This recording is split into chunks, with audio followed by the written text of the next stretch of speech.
तो कोई neutral particle को तो एक्सेलरेट नहीं कर सकता है साइक्लोट्रॉन, लेकिन जो इलेक्ट्रॉन्स है, ठीक है, उसको भी एक्सेलरेट नहीं करता है। क्यों? क्योंकि इलेक्ट्रॉन का मास जो है वो बहुत ही कम होता है, ठीक है, और इतना स्मॉल मास को जो है, ठीक है, वो एक्सेलरेट करने की कैपेबिलिटी जो है साइक्लोट्रॉन की नहीं होती है। तो cyclotron is used to accelerate positive ions. यहाँ पे ऑप्शन नंबर सी जो है हम लोगों का करेक्ट ऑप्शन। नेक्स्ट,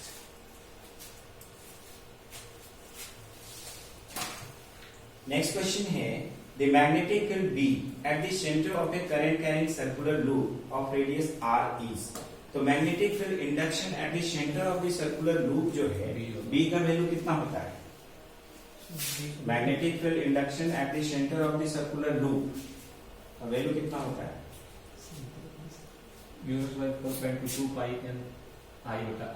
हाँ, क्या होता है? Mu naught by 4 pi into 2 pi N I बटा आर। तो अब यहाँ पे देखिए, जो मैग्नेटिक फील्ड B है the centre of the current carrying circular loop of radius r जो है, ठीक है, वो क्या है? B inversely proportional to r है।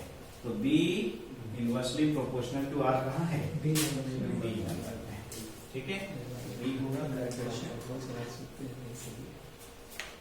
आइए क्वेश्चन नंबर 26। यहाँ पे देखिए, the distance between two parallel current carrying conductors is double.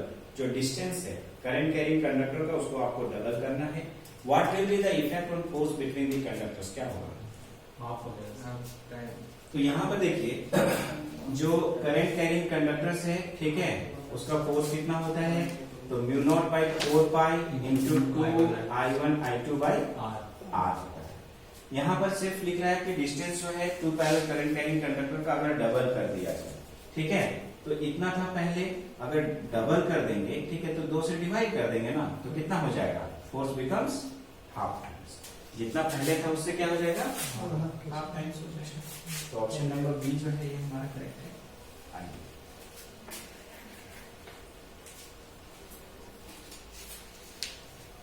Next question है, A moving charged particle experiences no force while moving through uniform magnetic field।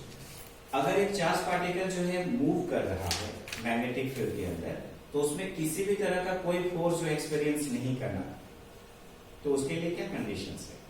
ये तो बहुत simple है। इसको मैंने बार बार कहा है कि जब लॉरेंज लॉ आप पढ़ते हैं तो उसका स्पेशल केसेस जो है उसको ध्यान में रखना है। क्या होगा?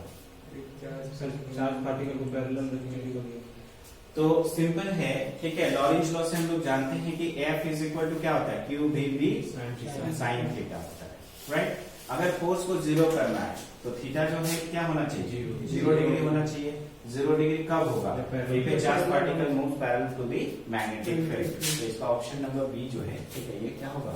करेक्ट, ठीक है।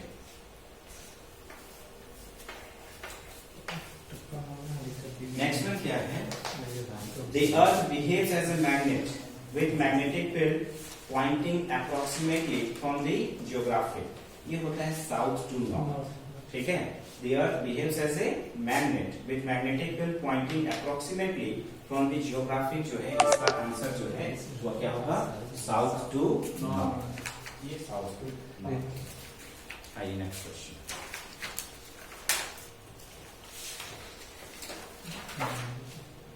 Declination, magnetic declination। The angle between geographic meridian and magnetic meridian at a place is। तो ये तो सिंपल है, मैग्नेटिक डिक्लिनेशन, ठीक है। तो यहाँ पर magnetic declination is the right answer, ठीक है, ये होगा। आइए नेक्स्ट क्वेश्चन। नेक्स्ट क्वेश्चन है, the strength of the earth's magnetic field is. तो यहाँ पर constant everywhere, zero everywhere, having very high value, vary from place to place on the earth surface. क्या होगा? वेरी करेगा प्लेस टू प्लेस। तो यहाँ पे देखिए, the strength of the earth magnetic field जो है वेरी करता है from place to place on the earth surface. Actual में the strength of the field at the earth surface जो है उसका रेंज है less than 30 micro tesla in South America. South America में अगर हम लोग देखते हैं तो 30 माइक्रो टेस्ला से कम होता है, ठीक है, अर्थ मैग्नेटिक फील्ड का वैल्यू। वहीं अगर साउथ अफ्रीका में जाते हैं, ठीक है, तो 60 माइक्रो टेस्ला से ज्यादा होता है। तो हर एक जगह में जो है वो क्या करता है, वेरी करता है, चेंज करता है। तो यहाँ पर अगर हम लोग देखें ऑप्शन नंबर डी जो है, ठीक है, ये करेक्ट, ठीक है, vary from place to place on the earth surface. आइए नेक्स्ट क्वेश्चन।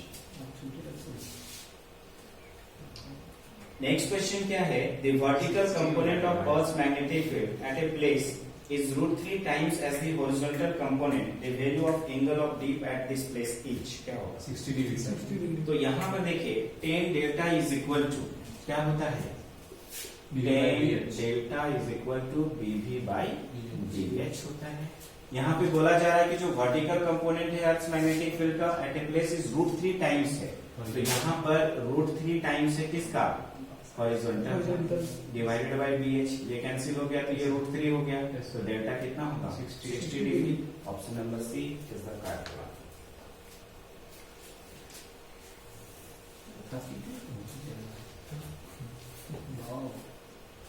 अब नेक्स्ट जो है, अगर हम लोग देखें question number 32, Lenz's law is consequence of the law of conservation of energy, ठीक है, लेंज लॉ जो है, ठीक है, वो कंजर्वेशन ऑफ एनर्जी पे बेस्ड होता है।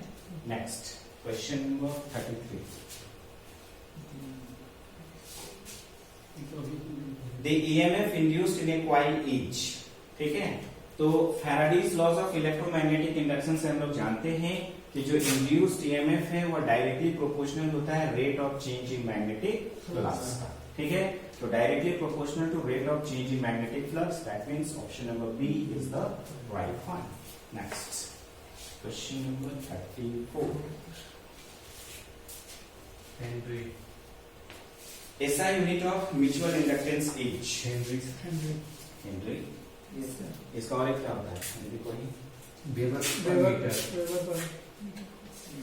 पर मीटर, वोल्ट सेकंड पर एम्पियर, ठीक है, या फिर हेनरी। तो क्वेश्चन में जब भी आता है ऑप्शन में तो हेनरी ही लिखा हुआ रहता है। तो ऐसा यूनिट जो है म्यूचुअल इंडक्टेंस का हेनरी होता है। सेल्फ इंडक्टेंस का क्या होता है, वो भी हेनरी बस, वो भी हेनरी होता है। डायमेंशन क्या होगा, dimension of L is equal to dimension of n, दोनों का बराबर होता है, कितना होगा sir, ml² t to the power -2, ये होता है ml² t का पावर -2 a का पावर -2, वहां तक तो होगी, ठीक है।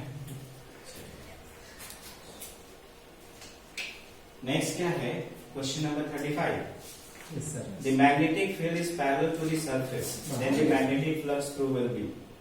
अगर हम लोग यहाँ पर देखें, the magnetic field is parallel to a surface, then magnetic flux through will be क्या होगा, मैग्नेटिक फील्ड जो है वो पैरेलल है ना। तो अगर मान लिया जाए कि एक सरफेस जो है, ठीक है, वो इस तरह से, ठीक है, क्या होगा ये ऑप्शन जल्दी बताइए।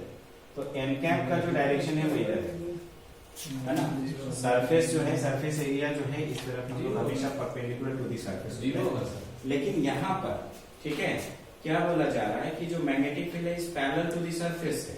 तो मैग्नेटिक फील्ड जो है, अगर मान लो मैग्नेटिक फील्ड लाइन सीधा रहता तो सीधा कितना लेते, 0 डिग्री। लेकिन ये क्या बोल रहा है कि जो एरिया है, ठीक है, या सिंपल जो मैग्नेटिक फील्ड है is parallel to the surface, surface के पैरेलल है। तो अगर एक सरफेस जो है यहाँ पर ऐसे है, ठीक है, तो मैग्नेटिक फील्ड जो है उसके पैरेलल ऐसे ना होगा, ठीक है, यानी कि ऊपर होगा। तो कितना लेंगे, थीटा 90 डिग्री लेंगे। और magnetic flux phi is equal to क्या होता है, magnetic flux phi is equal to B dot A. आप इसको क्या लिख सकते हो, cos थीटा। तो आप यहाँ पे देख लो बी ए cos 90 डिग्री, cos 90 डिग्री का वैल्यू 0। तो मैग्नेटिक फ्लक्स कितना हो जाएगा, 0। तो ये 35 का हो जाएगा option number A, right. Thank you for watching this video.